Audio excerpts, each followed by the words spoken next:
let's just open it up with really getting into the guys that we see having a chance to make the opening night roster next year. And that's not saying they will, but the guys that we think could. And the one that I think is the most interesting to talk about is Jesper Wallstedt, who there's just so many caveats that go into this. So just your thoughts on this season and what could be next season. Yeah, he is doing his thing. I wouldn't say he's on like a cold streak right now, but he's had a few games lately where he's let in, 2 or 3. But again, it's the AHL. You never know what the fucking defense core is going to look like in front of you. But he's just putting up such an impressive season. Again, he has literally scored a goal. But for such a young goaltender, again, we said this before, I'm not really that surprised that he came over and adjusted to the smaller ice service, the North American game, as quickly as he did. And even in some of these losses, like, he's playing unbelievably well, especially like when your defense at times will just puke on themselves right in front of you at the worst possible time. But he just looks like a guy that's been playing pro hockey in North America for a decade. And it's not the flashy saves, he's not sprawling right to left. He's not doing the Fleury dives. Like, it's just, he's such a smart hockey player. He has such high hockey IQ and he moves around in his crease well enough. Like, he's not the most athletic goalie on the planet, but he gets from point A to point B as fast as he needs to. And he just makes every save look unbelievably routine and easy. So that's why in the past I've always compared him to like a Tuukka Rask, but I do think like his ceiling probably is even a little bit higher, which is like pretty decent. Because Tuukka Rask, if you ask people from Boston, that doesn't really mean shit. Oh God, I still can't fucking. We had a guy on the other week, Gerard Fagerberg. He's really, really entertaining dude, but he like writes about like food, beverage, whatever, all throughout Minnesota. And he's actually moving back out east. He's from out there originally, and he was wearing his Pooh Bear jersey when he came on with us. He went to the Wild and Bruins game, and he basically echoed everything you and I have said, where it's like, why the fuck do people hate Tuukka Rask? It's, again, this isn't a Tuukka Rask podcast, but again, it's because he plays in Boston, where teams win championships every so often, and for whatever reason, he just happened to play for the Bruins when they only won once, and he wasn't the starting goaltender, even though if they won in 2013, he would have been the Conn Smythe, and probably still could have won the fucking Conn Smythe that year, even though they lost, and in 2019, he would have won the Conn Smythe again, but they choked in Game 7, as they like to do sometimes, but that's it, really. It's just because he can't win the big game. Well, what about the fucking 47 other big games before that game? Like, whatever. Yeah. So the real question then back to Jesper Wallstedt is, if Gustavsson doesn't re-sign, if he's too expensive, if he's not willing to play ball and he's gone, do you see the Wild saying, yep, he's ready to come up, or do you see them finding someone else and really trying to keep him down in Iowa for another year? I think the best case scenario obviously would be, fucking what a dumb thing to say. Obviously bring Gustavsson back, but for whatever reason, which I would be shocked if they couldn't pull that off. Sure. Because, I mean, where else is he going to go? Whatever. If for whatever reason they do lose Gustavsson, I would imagine they would do everything they can to find a cheap, adequate NHL goaltender. And let him have another year in the AHL. I think that's best case scenario, is letting him play out another year in the AHL. Like, there's no reason to rush him whatsoever, even though, could he probably come up next year and be fine? Yeah, I don't think he's ready to be a starting NHL goaltender. But again, then you're really putting him up against it when you don't know how good Fleury's going to be next year. He's 37? 38? Is that what he is? I don't even know. I thought he was 47 like Wheeler.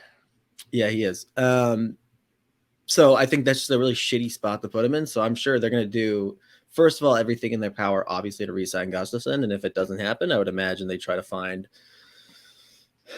someone that can come in and kind of split starts and has been in the NHL before. I would have to look.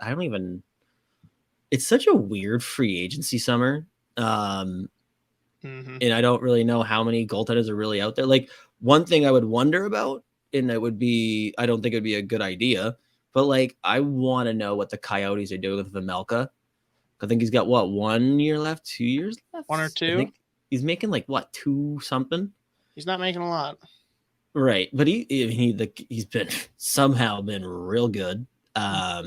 So I kind of wonder how many calls they'll get on him. Like they're not going to try to win next year either. Obviously, and Ingram, that's what makes it interesting, right? Like one of those two has to be available. You'd think, right?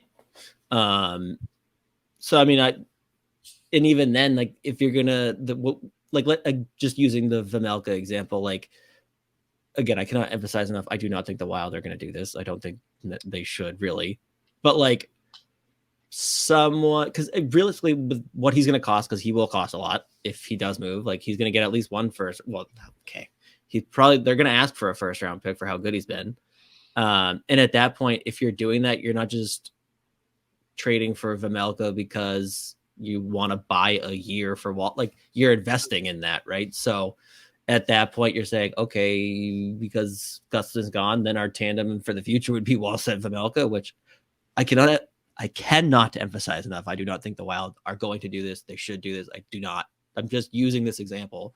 Realistically, actually, it's why I'm using it as an example why it wouldn't make sense. Because if you whatever he would cost, you wouldn't just be looking to keep him for a year, right? So I don't. But all that to say, I don't really think they would want to have Wallstedt be in the NHL next season.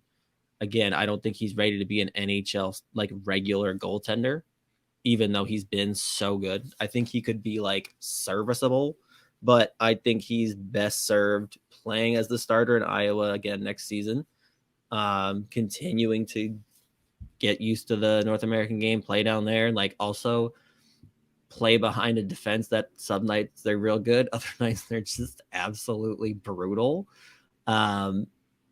Because it's just gone well so far, right? And like you really do not want all the pressure in the eyes on Wallstedt, like the pressure in the eyes were on a guy like Rossi at the beginning of the year. Like you do not want to bring him up and have the whole fan base like, oh, this is our guy we got in the first round. He's a stud. Everyone says he's like the best goaltending prospect in the world. Like his first 10 games, he should be 8-2. Like you don't really want to do that to a guy like Wallstedt. So I would say no matter what, he's best served playing another year in Iowa. If you want to like get him a game or two here and there, sure, if you really need to. But obviously, best case scenario, re-sign Gustafsson and roll with that for another year. And then if Gustafsson continues to do it, and then Fleury, I mean, I would have to imagine next year's his last year. I cannot. I don't know, but pretty decent duo, realistically. Even though even then that's kind of scary having that two young guys, like, but same time, very, very cheap for two young studs. But again, I think he should be in Iowa next season. I think I've said in the past I wouldn't be shocked if he did 1 year in Iowa and then was ready. I've said that before. And again, I do think he could play in the NHL, but that was A, before they got Gustafsson. And B, did I say one and then B? I think I did. No, That's no one heard that. No one heard that. I did. I really hope I did. That's fucking hilarious. But I just, yeah, no, I think he's just best served in Iowa next year. Let him know what, like, of all positions to have all the pressure in the world on you and expectations. Like, I don't want to fuck with a young goaltender. Let him do his thing. Let him keep cooking. Let him get better, and then bring him up when he's like really ready to kind of take the reins. Because they're also not bringing him up to be a backup. Like you don't fucking develop a goaltender to be a backup when he finally makes it. I'm sure when he does break in as a regular goaltender, they'd rather have it be closer to like a 1A, 1B type thing. Versus, yeah, we're gonna bring him up full year and he's gonna watch 60 games because that's stupid. So. Yeah, no, he should be in Iowa again. This is great though, because you were complaining before, like not complaining, inquiring. How do we get the titles for these YouTube videos? You know, the video title is now going to be, who do the Wild want? Wallstedt or Vejmelka? I would just while we're on the subject, I would like everyone to know that I do not choose the titles of these fucking YouTube clips. There were a couple recently that I was just like, oh my God. Because I don't watch them, obviously. I'm not gonna like watch a YouTube clip myself, but I remember just like it popped up in my feed. I was like, Jesus fucking Christ. I didn't say anything remotely close to that. Yeah, we can move past that. I think everyone knows that that's Isha's bidding.